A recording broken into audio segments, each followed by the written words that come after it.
Welcome to our channel. Today we how to authorize with Vanguard for account aggregation and statements, full guide step by step clearly. To begin, visit the Vanguard website. Look for the login button located at the top right corner of the homepage. Click on the login button to access your account. Enter your username and password in the designated fields. If you have forgotten your login information, use the Forgot Username or Password link for assistance.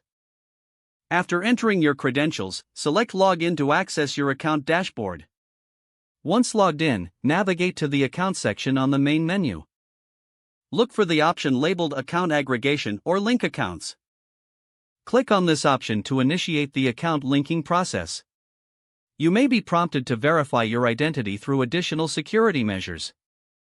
Follow the instructions provided to complete the verification process. Next, select the financial institutions you wish to link. You will need to enter your login information for each institution you wish to aggregate. Ensure you have the correct credentials for each account you want to connect. After entering the necessary information, click Submit or Link Accounts. Vanguard will attempt to connect to the selected accounts.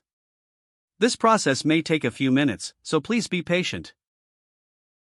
Once the accounts are successfully linked, you will receive a confirmation message. To access your account statements, return to the Account section. Look for Statements or Documents in the menu. Click on this option to view and download your statements.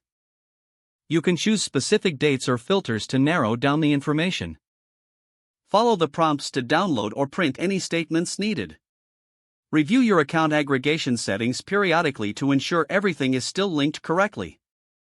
If you encounter any issues during this process, refer to Vanguard's support resources for assistance.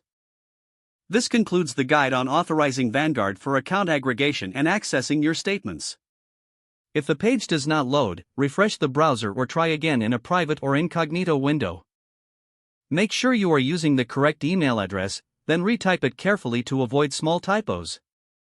Don't forget to like this video and subscribe to our channel for more step-by-step tech guides.